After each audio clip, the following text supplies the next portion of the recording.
Greetings, Grooves. Today we fiddle with the Fenians of Dublin and spell with the scoundrels of Nebraska. Only thing I'll say is, everywhere is west of somewhere.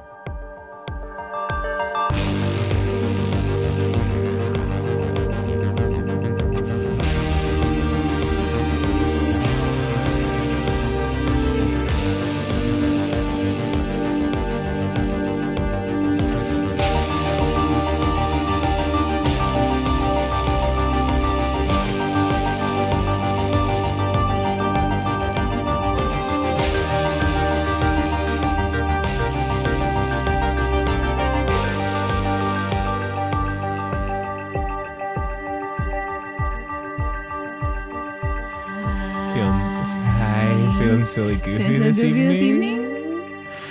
How about we wait? Are we talking at the same time? No. Oh no. We're stuck in a loop. A loop. A loop. A loop. A loop. Hi, everyone. Hi, I'm Kendra. And I'm Blake. And this is Ghosts of the Gazette, where old news brings on new voices. And where forgotten headlines bring back to life. It is March 2nd, and we're on episode 13. Which makes us a tweenager. Or a tween. A teen. Is it a tween or a 13, teenager? a tween, I think, was 11, 12. You were like teens. Oh, yes. And then that's right. 13, so we're you're a teenager. Yeah. Yep. Sick. Today we're traveling to the year 1882, and we'll be talking about stories that take place in Dublin.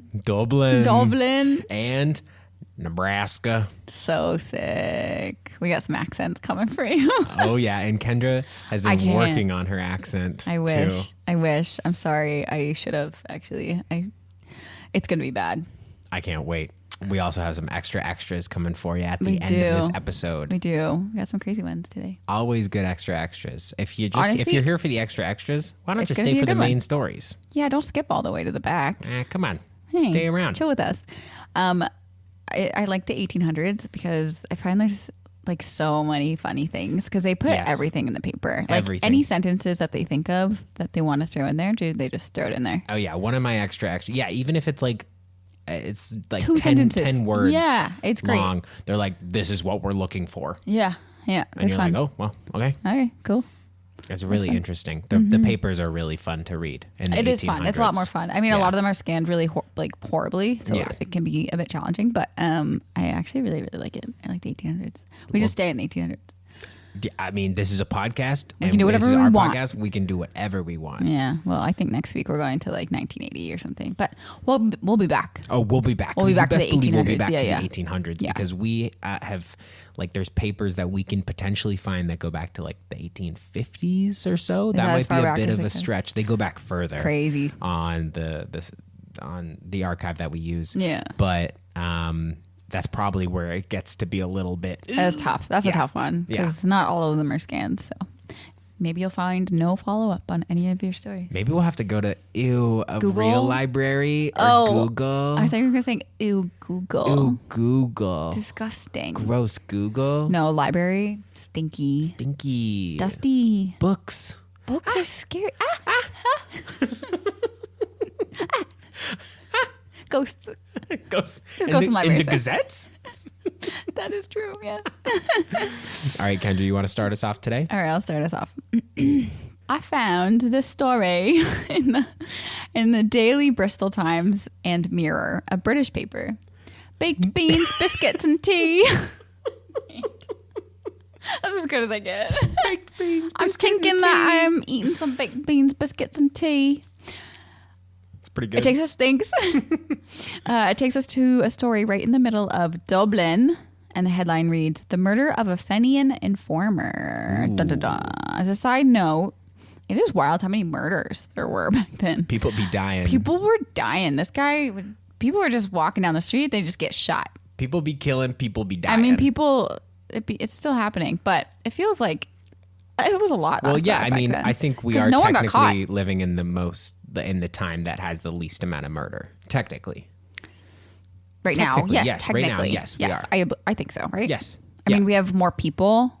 There's less murders per capita. I'm sure. Yeah. Yes. We should look up the stat on that. But anyways, it's pretty wild. Like I would just look at my column in the paper, and all around the column, it's like, this person shot, this person shot, this person shot. Anyways, not the best time to be alive, I guess. Yeah, and Ireland especially was going through a really crazy time. Yes. Well, I mean, we're going to get into it. We'll get into it.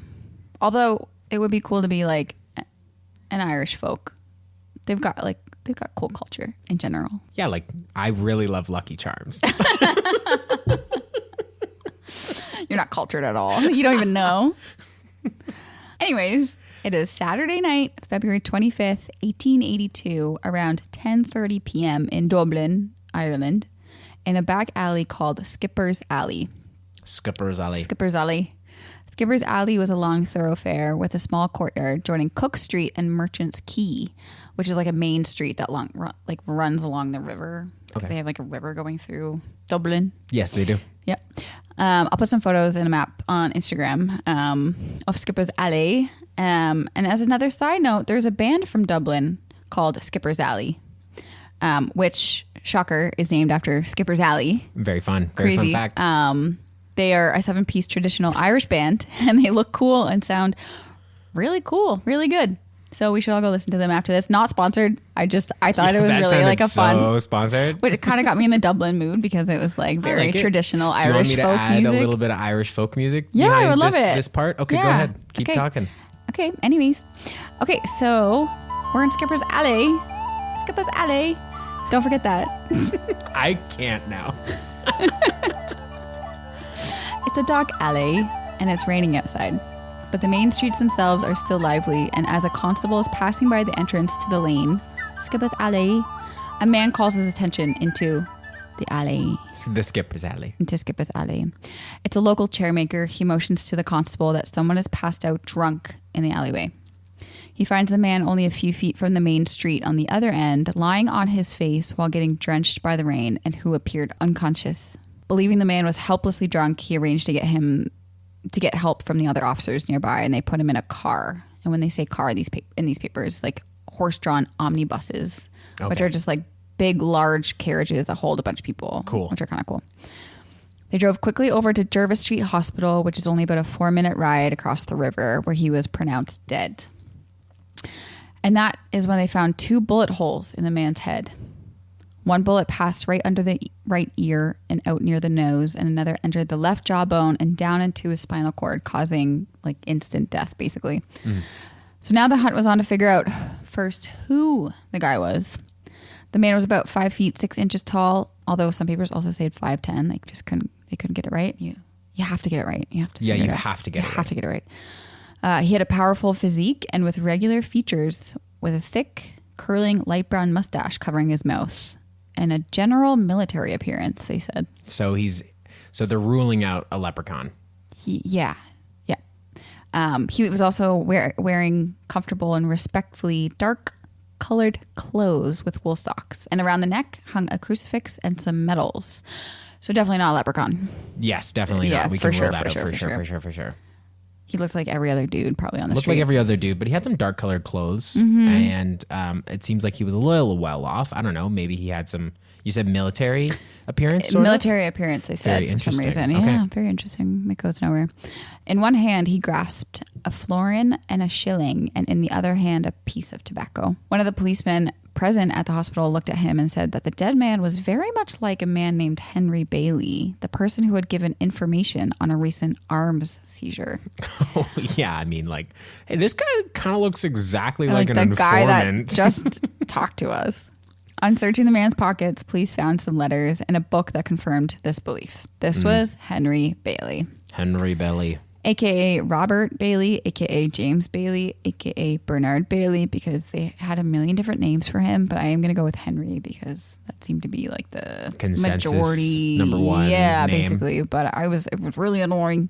That is so annoying. Yeah, I have some of that. Yep. I get that. Henry Bailey was about 35 years old, previously worked as a bacon curer. Yum. Cool. He was married with 4 children, the eldest being 14 years of age. They soon learned that Henry had only left his wife that night shortly before 10 p.m. as she was going to go off to shop on one of the main streets nearby. So now we got to figure out who done it. Who done it? And we're going to get him. We're maybe going to get him. We're going to try and get him. We're going to try and get him. Most everyone the police talked to in the area said that they had not heard any shots, while some think they did but weren't super sure. A 12-year-old boy did say, though, that around 10:15 p.m., he was in a room in which he lived with his mother on Cook Street, and he heard the first shot and went to the window. He then heard the word fire, or fire, fire, thank you, fire, followed by the firing of a second shot, and immediately afterwards saw 4 or 5 men running away from Skipper's Alley. That's actually crazy. I know, but he could not identify what any of them looked like or what they were wearing, unfortunately. It's just kind of funny, like assassins to like yell fire before you're going to shoot someone. It feels a little comedic. It's like, a little weird. Fire! Get him! Get him! They're right there. Shoot that guy right there, quick! Yeah, it's a little weird. It's really weird. Yeah, that's true. But yeah, I know they weren't really given much to work with as to the witnesses, and they couldn't really pinpoint a description of who the assassins were. That was until police started putting some pieces together of events leading up to Henry Bailey's murder. The murder of Henry Bailey. The murder. They started to realize that Henry Bailey was the man who gave the police information regarding the storage of arms by Fenians. So they started to think that the murder was a revenge plot. And if you're wondering who Fenians were, I guess, actually, I was also wondering. So I'll give you some details on the Fenians. Yeah, who are the Fenians? Okay, let me tell you. The Fenian Brotherhood at the time was an Irish national organization founded in the United States in 1858. Dedicated to ending British rule in Ireland and establishing an independent Irish Republic. Okay, yeah. Yeah. It worked closely with its counterparts there in Ireland, the Irish Republican Brotherhood, the IRB, and supported revolutionary activity, including uprisings and armed resistance to achieve their independence. Right. They were essentially committed to establishing Irish independence through armed revolution rather than through politics. So they kind of took it into their own hands. And it seems like these days, the 1800s, the mid 1800s, is kind of par for the course. Totally, yeah. During the 1860s, the Brotherhood raised funds, recruited members, and supported uprising efforts in Ireland, and even launched raids into Canada to put pressure on Britain. Oh, scary. I didn't know that. Yeah. As time went on, though, there were lots of failed uprisings and increasing government suppression that started to weaken the movement by the 1870s. And although the Fenian Brotherhood gradually declined before Henry Bailey's murder in 1882, its ideology and networks carried forward into later radical groups that did help contribute to Ireland's path towards independence in the early 20th century. So, wow, it was a big thing that lasted a while. A huge part of Ireland also history. Had so many offshoots of people just trying to get it done. Yeah. So, and these were very scary guys and people that Henry Bailey was pretty close to, actually. So let's get into that. Sometime near the end of the previous December, only a couple of months before his death, Henry Bailey and his family had been living with his wife's family, which included her 2 nephews, the Whalen brothers. Henry had gotten into a drunk fight with the brothers one evening in December, and in a state of drunken anger, he pushed out of the house to get a policeman, and having found one, asked to charge the brothers with assault. There's Whalen brothers, they be hitting me, they be hitting, taught to be got into a fight. Did you say something, sorry? No. Oh, okay. I blacked out for a second there. Okay. The policeman refused on the grounds that they were given, so instead he told them something else. He told the policeman about the weapons that the Whalen brothers had hidden in the house and in other parts of the city.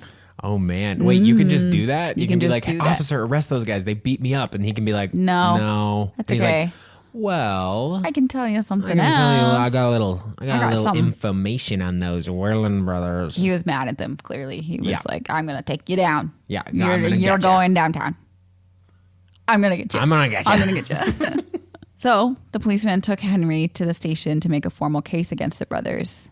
He ended up giving them information on how the brothers were part of the Fenian movement and how they were supplying and storing weapons to be used against the government. This led to a seizure of large amount of arms, rifles, revolvers, thousands of rounds of ammunition, as well as a bunch of documents relating to the Fenian conspiracy of 1866. Ooh. Oopsie. This was all hidden in the house that they were staying at on Kevin Street, only about 4 minutes away from Skipper's Alley. Thank you, Skipper's Alley. Then, shortly after, the police raided a marine store that the brothers owned nearby and found another large quantity of rifles, revolvers, sword bayonets. They found 7 bombs. Bayonets, like swords. Yeah. It's a while ago. 7 bombs, a quantity of powder, and 2 small packets of dynamite. What is a small packet of that? I know what dynamite looks like. I don't know. A little small, cute just little dynamite? Cute little one that you can just put in your pocket and take down the road with you. Kind of cute.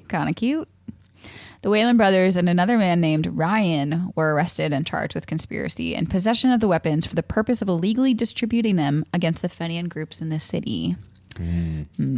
After the brothers were locked up and awaiting trials, Henry Bailey and his family were under police protection near the police station and lived in the barracks, but were eventually discharged from their safe house less than a month before he was murdered. Mistake. Sad.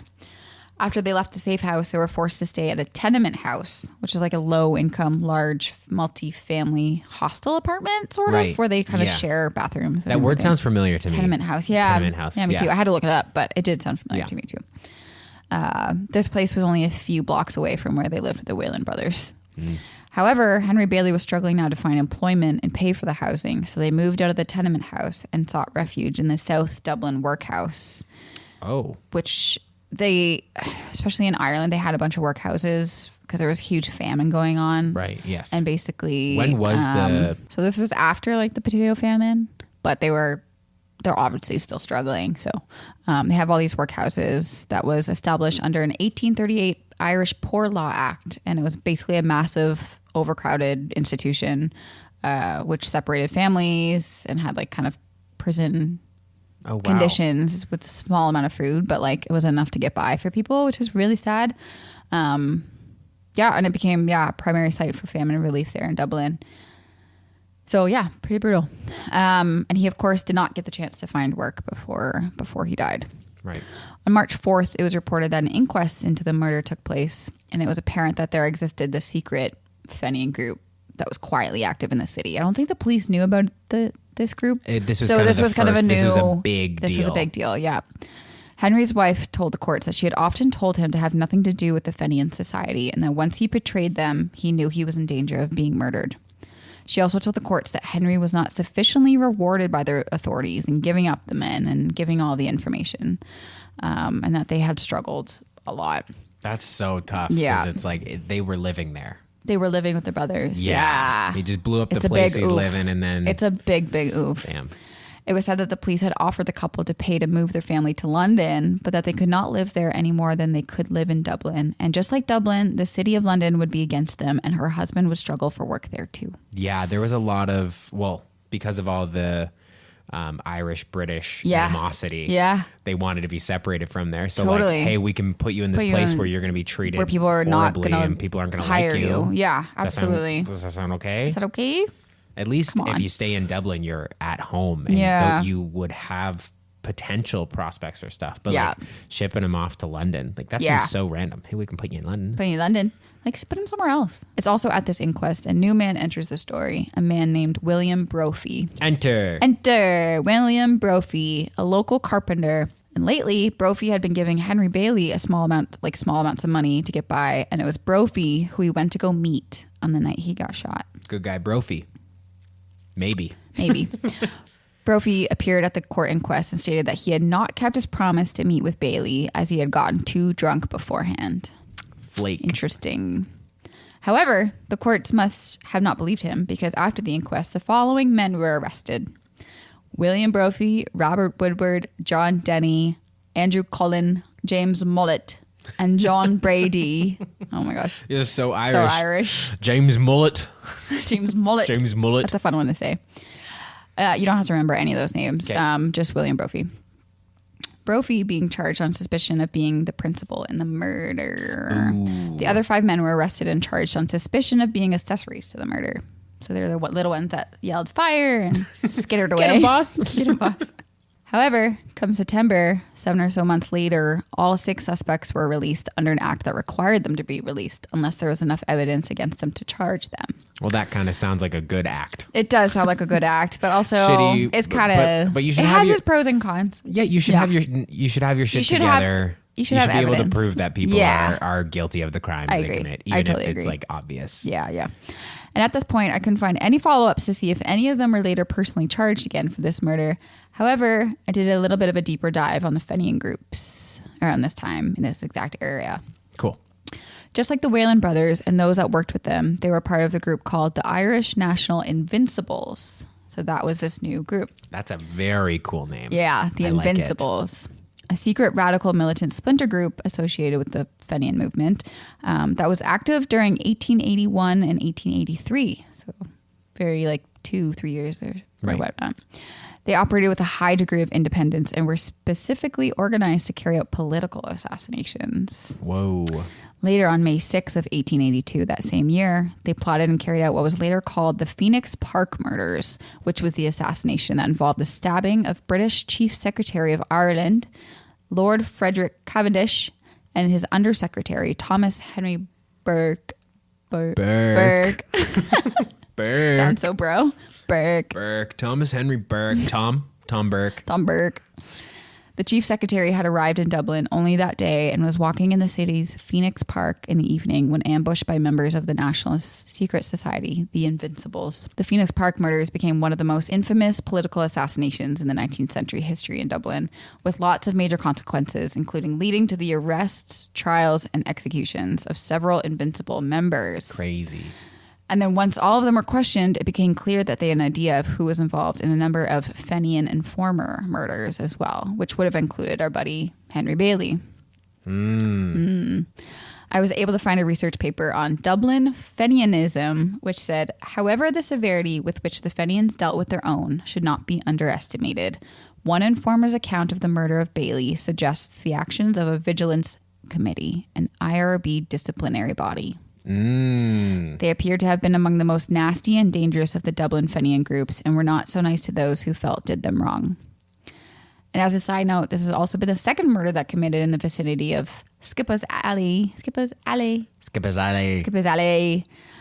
where Henry was found. A year or so before, a man named Mullen, supposed to also be a Fenian informer, was also shot in the same neighborhood. And this was a common thing happening around this time in Dublin. And I'm thinking that's my story. Good job. Thanks. And I'm thinking. I'm only. I've taught and I'm I'm only learning that off of the traders. Yeah.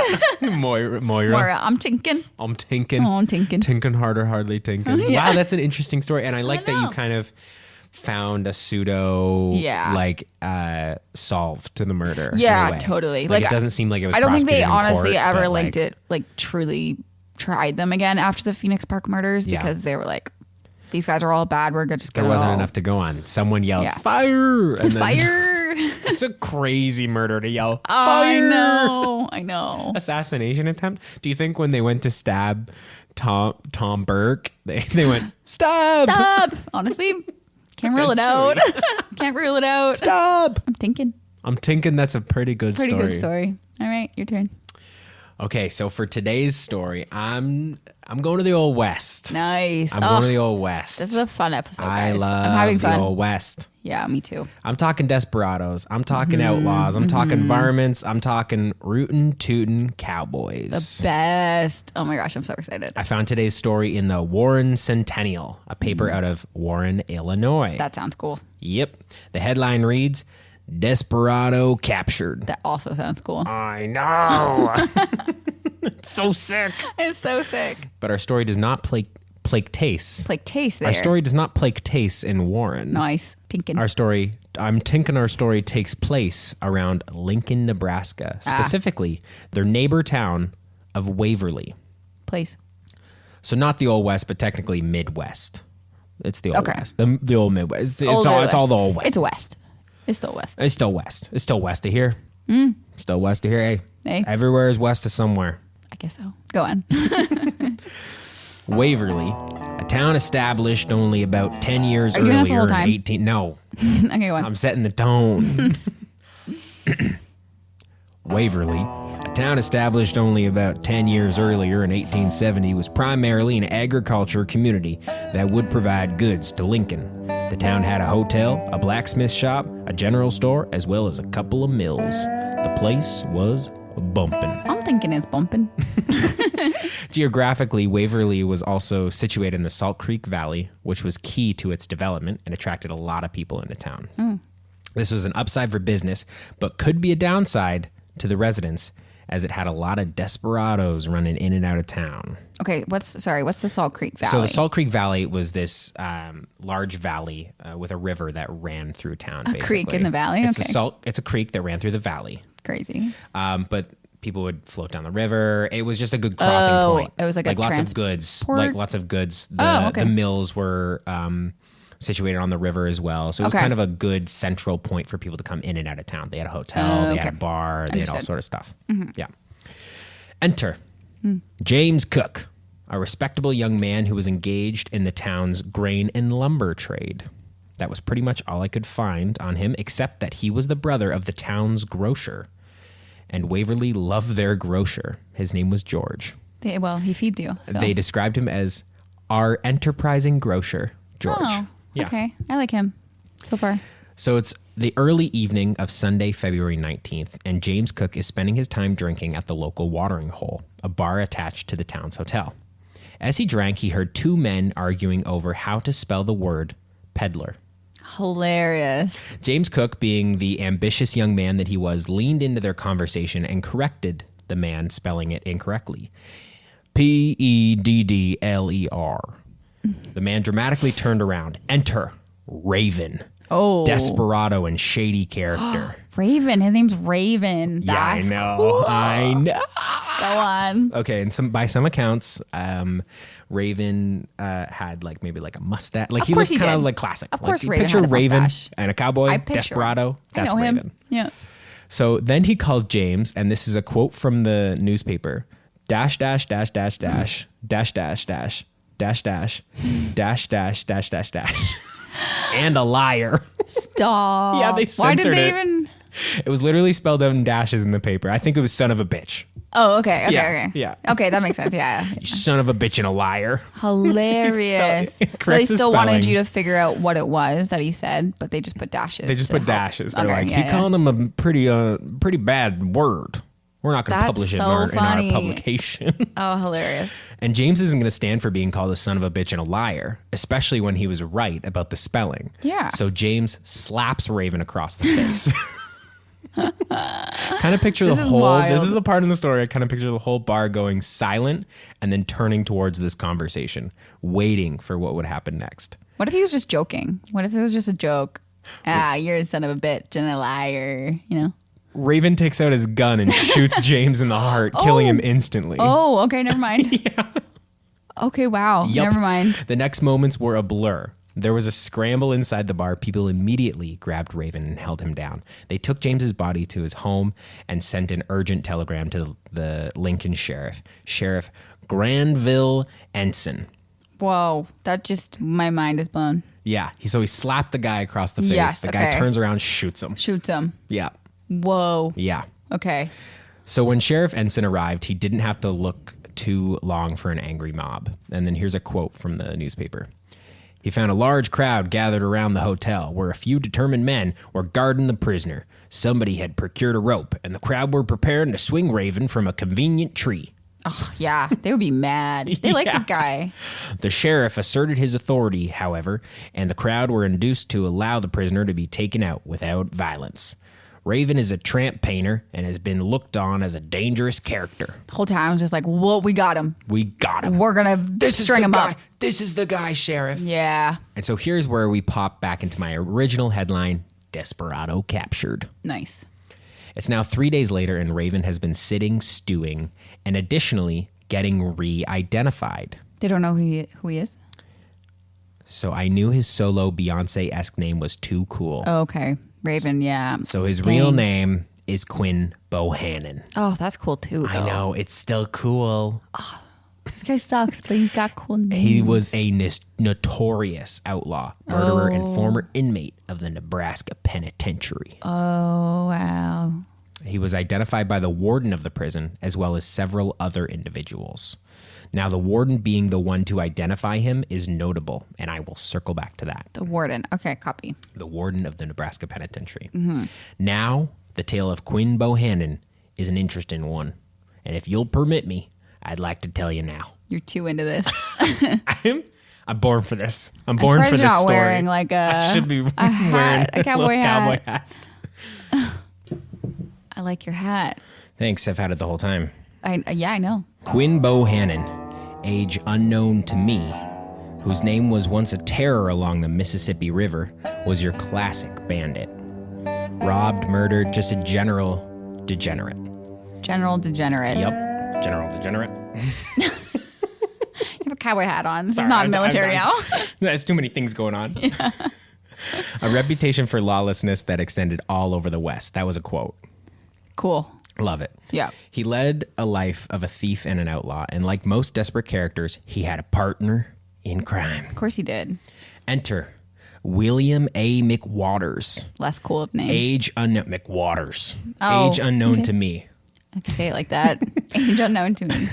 I don't know anyone's ages in this. That's it's funny. like, it was a young man. I'm yeah. like, okay, so 20, it so is, 12, yeah. Who knows? Yeah, true. Yeah. If people thought Quin Bohanan was gritty, they hadn't met McWaters, okay? Oh. This man was also a murderer, but had a much more notoriety than Bohanan. Okay. Shoot first, ask 0 questions later. So ask no questions. 0 questions. Okay, so no questions. He ain't asking any questions No at all. questions, Your 0 Honor. questions are asked after he shoots. No questions, okay. No questions.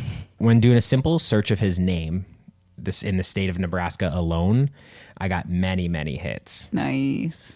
He had escaped prisons tons of times, once by his wife sending him a loaf of bread with a knife baked into it. Wow, these people are fun. Yeah. Okay, go on. McWaters and Bohanan were said to have, and this is a quote, staged fake duels in the street, sending bullets whizzing about each other's ears, but finally ride away in opposite directions unharmed. So they would just like, for just fun, having just go fun in with the it. middle of the street and just start shooting and be like, I'm going to kill you. Pew, pew, pew, pew, pew. This is like a movie. It's crazy. That's fun.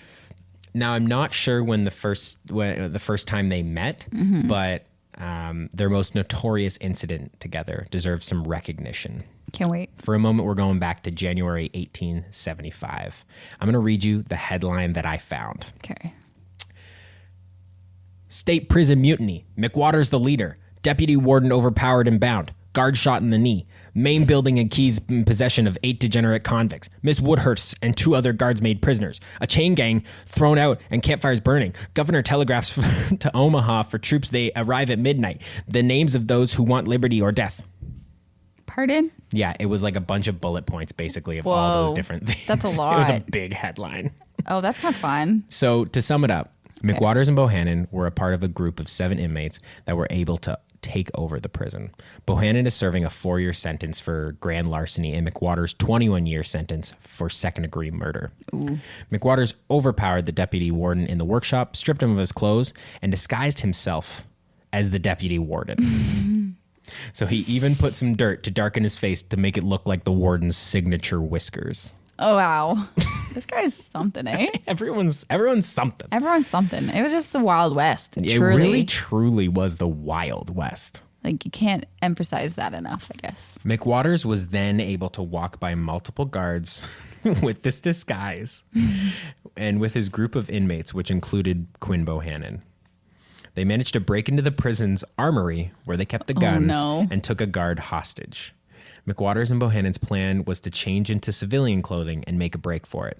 Definitely wasn't anyone's first time breaking out of the prison. Yeah, they sound like Experts. professionals. Yeah, they basically like how they walked through the prison was like he had his hand on one guy and they were like, I got these prisoners here. I got to take them to this place. And everyone's like, sure thing, boss. Yeah. You look like yourself. They had it on lock. I see those signature whiskers of yours. Yeah, that's definitely you. I'd know you anywhere, boss. So back in the workshop, the deputy warden, Mr. Nobes, managed to wriggle out of his bindings and managed to sound the alarm.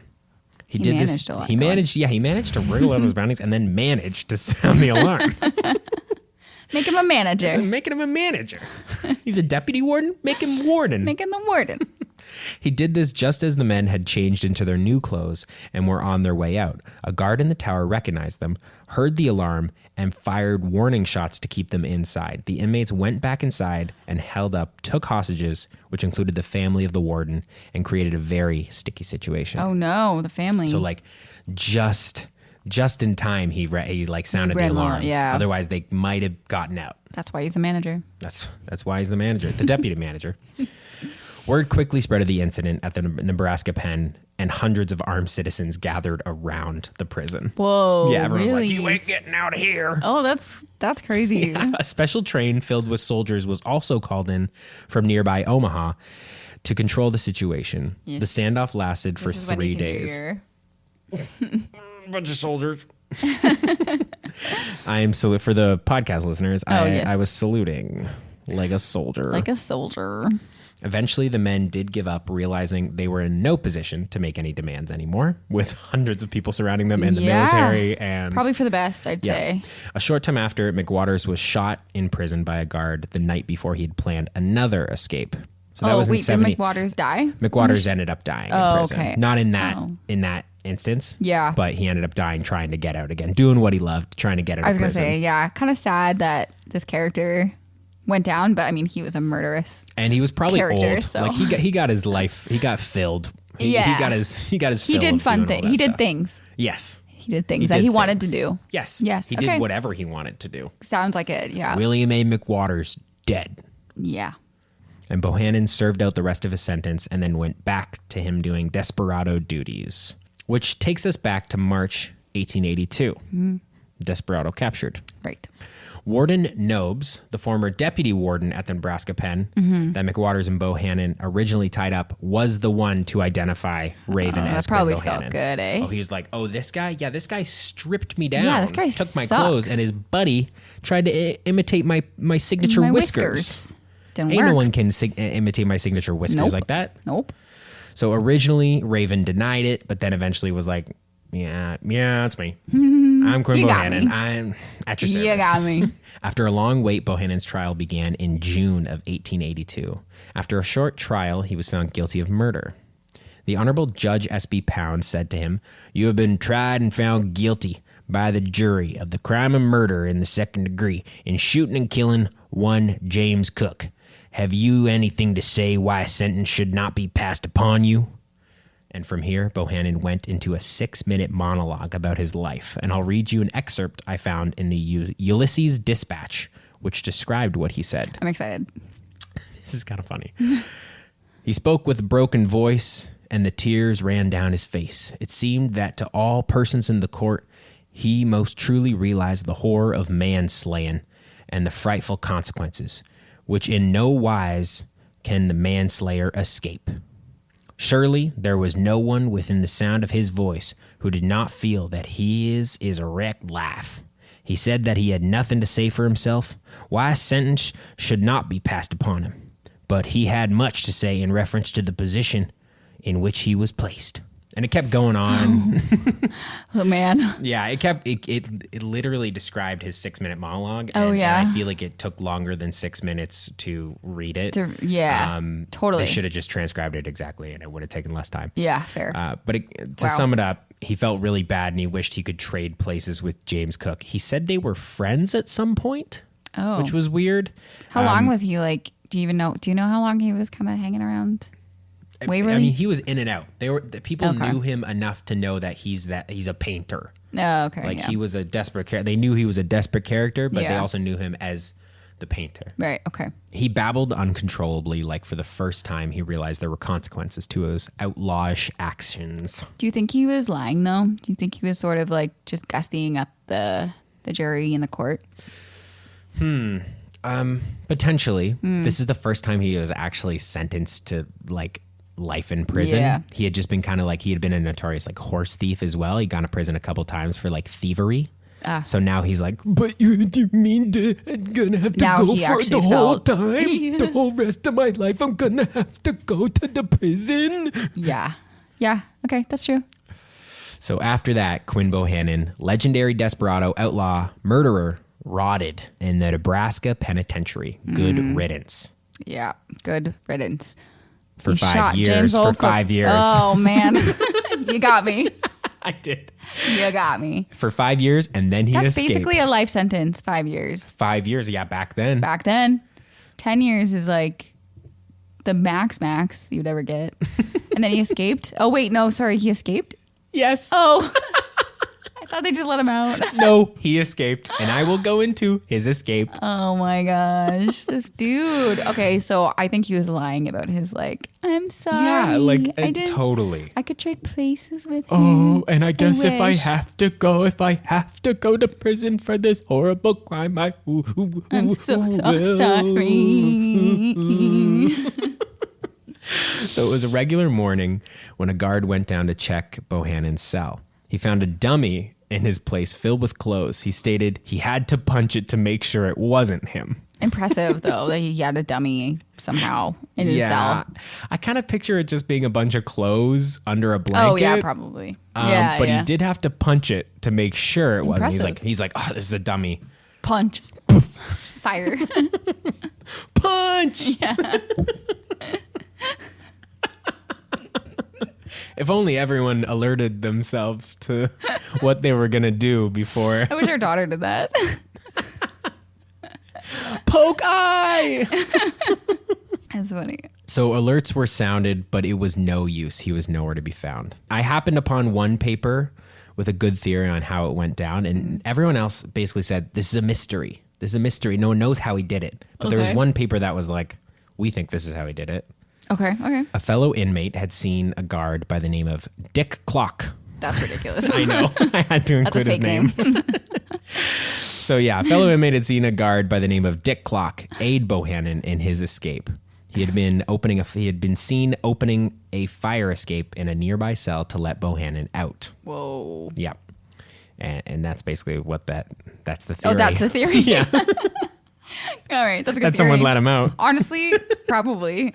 Unless he dug a hole. And other people were saying that it was probably part of like the horse thief gang that he was a part of because they were highly organized. Uh-huh. You have to be to get horses. I don't know how organized you kind of just run up to a horse and you jump on it and you say, mine. That's true. So James Cook's brother, George, the enterprising grocer, offered $500 for Quin Bohanan's capture. And the sheriff and other businessmen added another $700. That means it was up to $1,200. Yeah, that's a lot of money, right? Yeah, that's $40,000 today reward. Whoa. And they put this reward along with a sketch of Quin Bohanan.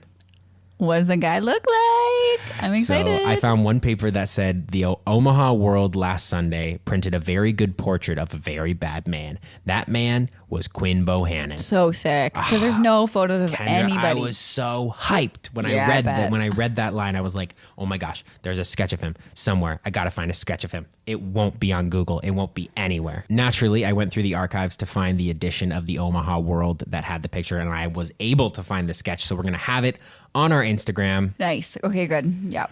Good. It was also here that we get our first description of the bad boy. Not what I thought he looked like. Okay, but this photo is of an altered state. So picture him with like a mustache and long hair because they're assuming he would have shaved his signature mustache and cut his hair short. To blend in. Yeah. Okay.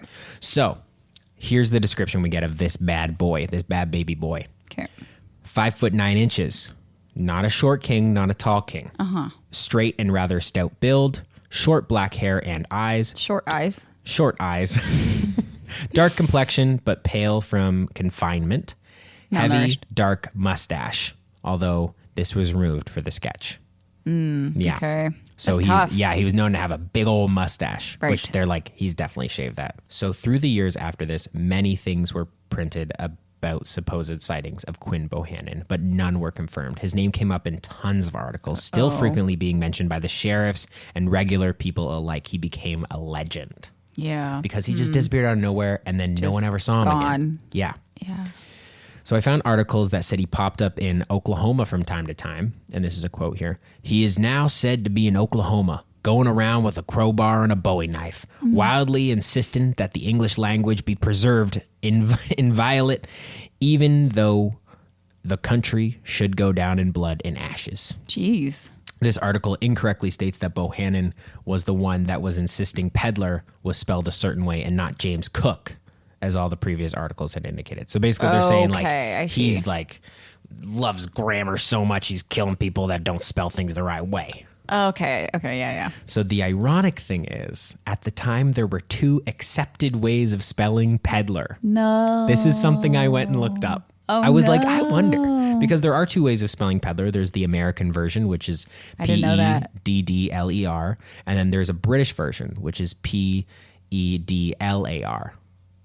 Peddler. That's crazy. But there is a third accepted spelling, which was like from the original American English, which is Pedler.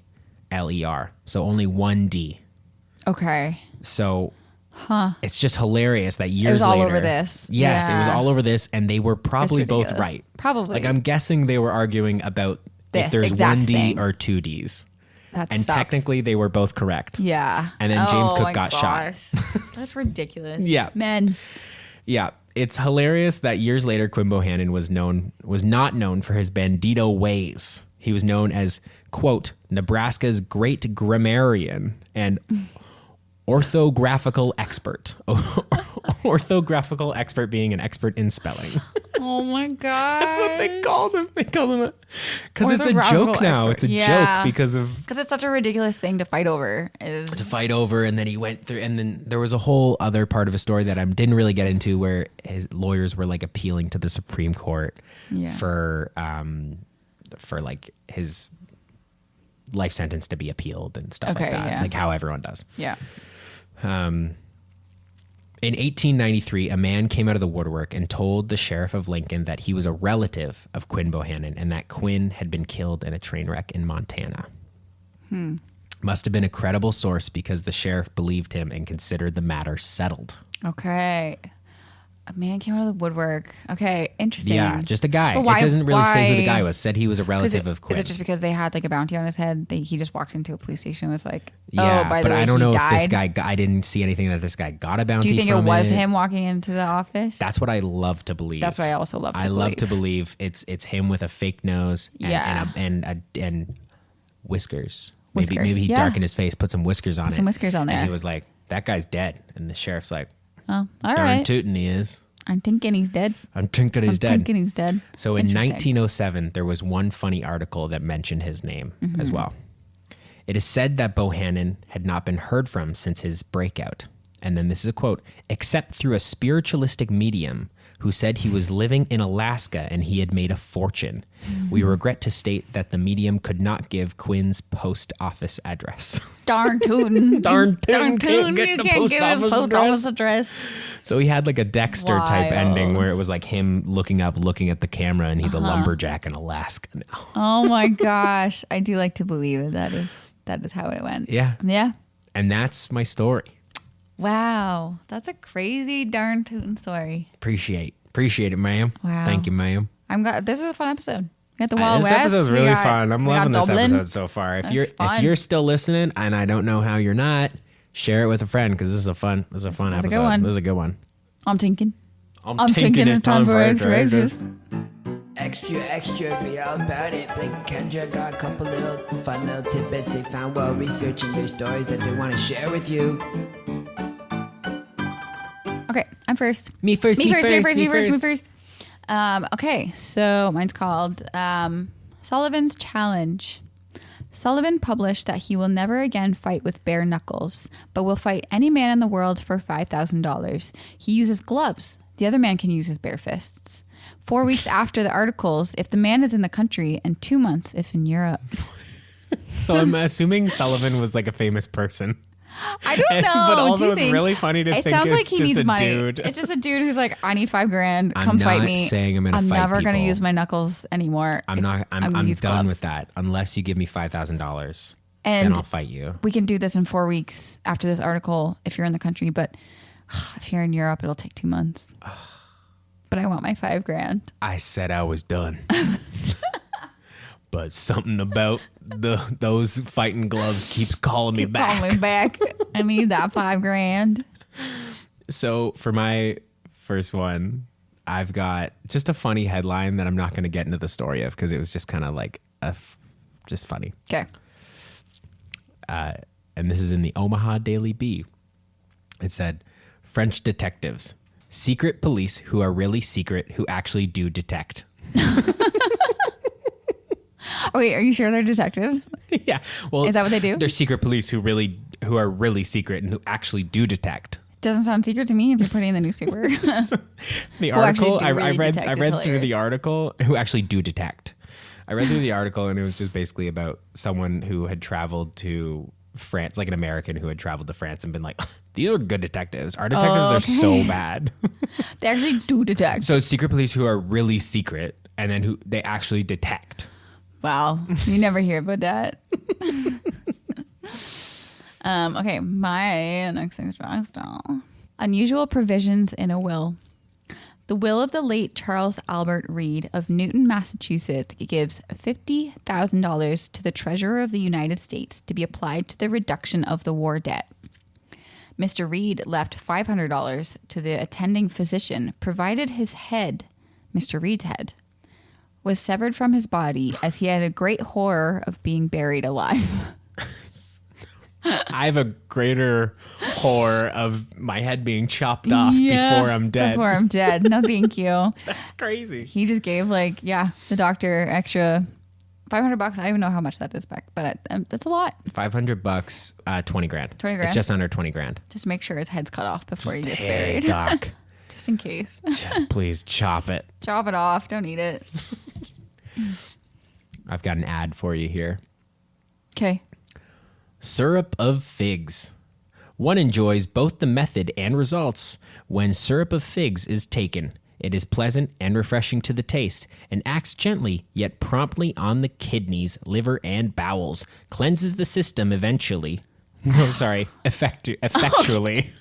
I was going to say, they don't know how the body works back then. Like, eventually, it dispels colds, headaches, and fevers and cures habitual constipation. Syrup of figs is the only remedy of its kind ever produced, pleasing to the taste and acceptable to the stomach, prompt in its action and truly beneficial in its effects, prepared only from the most healthy and agreeable substances. Its many excellent qualities commend it to all and have made it the most popular remedy known. Syrup of figs is for sale in 50 cents and $1 bottles by all leading druggists. Any reliable druggist who may not have had it on hand will procure it promptly for anyone who wishes to try it. Do not accept any substitute. California Fig Syrup Co. That's hilarious. And also, people had so much issues with that, eh? They needed all the different remedies to go poop. Yeah. They had to go poop. They had to go poop. They had to go poop. And you need syrup of figs to go poop. And I should note that there's a beautiful lady picking figs off of a branch. And she's going to go poop. And she's probably going to go poop. Or she's already gone poop. Oh, she's gone. Because she took the syrup of figs. She took the syrup. LOL. I have one more. Okay. That's really short. Must gather the garbage.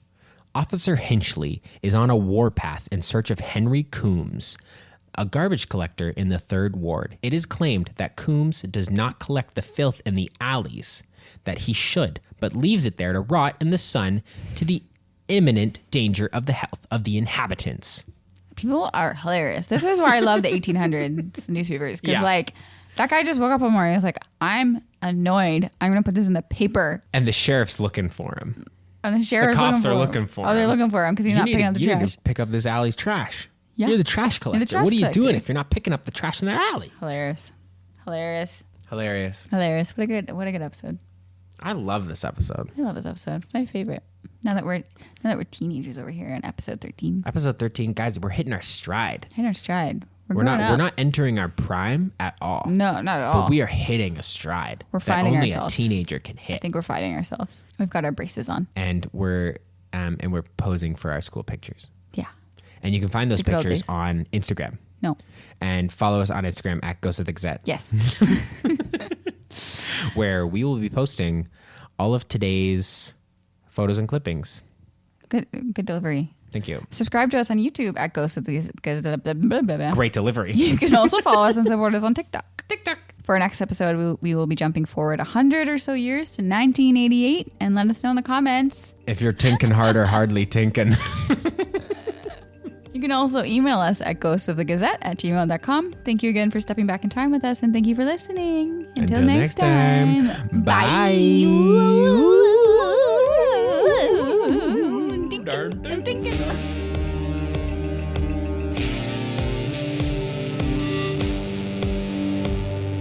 Ghosts of the Gazette is written, produced, and haunted by Blake Garvey and Kendra Clark. Original theme by Kelly Steinhoff.